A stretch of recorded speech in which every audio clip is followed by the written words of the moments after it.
Hello दोस्तों, आज मैं आया हूँ फिर एक नई वीडियो के साथ। और आज इस वीडियो में हम जानेंगे क्वांटिटी ऑफ हीट होती क्या है और लेवल ऑफ हीट क्या होता है।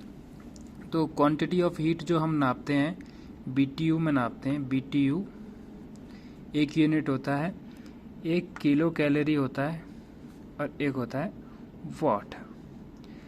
पहले जो AC में होता था वो BTU यूनिट आता था लिखा हुआ, और फिर किलो कैलोरी हुआ, अब वाट आने लगा। तो BTU क्या होता है? हीट होती है, क्वांटिटी ऑफ हीट। इसको हम कैसे समझ सकते हैं? तो एक टन ऑफ, अगर हम बात करें टन ऑफ रेफ्रिजरेशन की, तो एक टन की बर्फ़, टन ऑफ रेफ्रिजरेशन की बात करें, टन ऑफ रेफ्रिजरेशन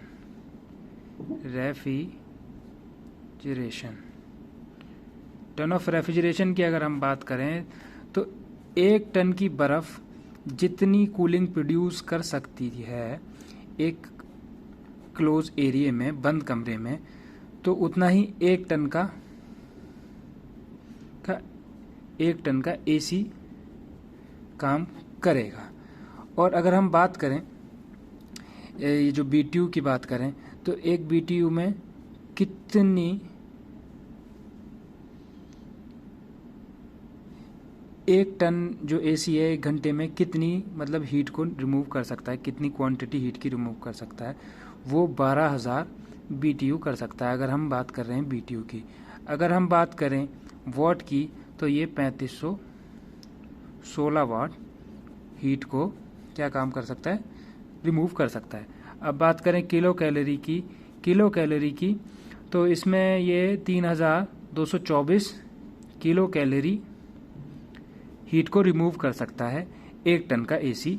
ये जो हम बात कर रहे हैं ये सब में अप्लाई होगा, ये एक घंटे के लिए, ठीक है। अगर 24 घंटे हैं तो इन्हें हम 24 से मल्टीप्लाई कर देंगे, तो ये हमारे एक पूरे दिन का निकल आएगा, ठीक है। तो इस वीडियो में बेसिकली मैं आपको बताने वाला हूँ, अगर एक BTU है, एक BTU में कितने वाट होंगे, ठीक है। अगर मुझे ये पता करना है कि एक BTU में कितने वाट होंगे, तो इसकी एक कैलकुलेशन होती है। मैं बताता हूँ कि एक BTU में पूछ रहा है कितने वाट होंगे, हमें पता नहीं है। तो हमें क्या करना पड़ेगा? अगर एक BTU में हमें वाट निकालना, तो 3516 ये वाट है, ये BTU है, ठीक है, BTU। अब हमने निकालना था कि एक BTU में कितने वाट होंगे। तो जब इनको हम काट देंगे, इनको हम डिवाइड कर देंगे, तो जो आता है 2.293 वाट आता है। तो इससे क्या हम इस फॉर्मूले से पता लगा सकते हैं कि एक अगर BTU है तो एक BTU के अंदर कितने वाट होंगे। ऐसे ही अगर हम पता लगाना चाहें कि एक वाट के अंदर कितने BTU होंगे, तो उसको चेक करने के लिए हमें क्या करना होगा? उसको हमको 12,000 BTU है और 3516 से हमको इसको डिवाइड करना पड़ेगा।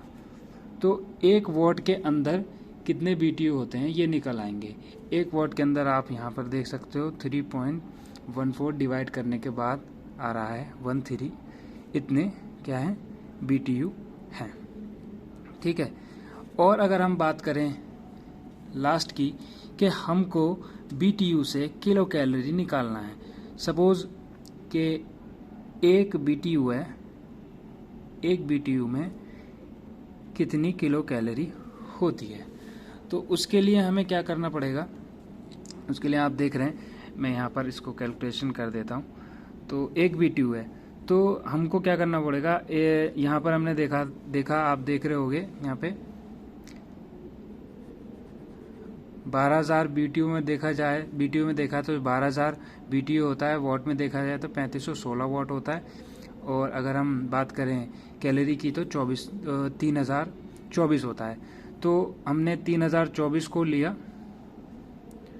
और डिवाइड कर दिया 12,000 BTU से, ठीक है। तो जब हम इसे काटेंगे तो इसका जो आंसर आएगा 1 BTU बराबर कितने, हम बात कर रहे हैं किसकी, वॉट की, किलो कैलोरी की, सॉरी। तो हम बात करें किलो कैलोरी की, तो 1 BTU के अंदर कितने किलो कैलोरी होगी, 2.252 किलो कैलोरी होगी, ठीक है। इतना ही था इस वीडियो में, मिलते हैं नेक्स्ट वीडियो में, धन्यवाद।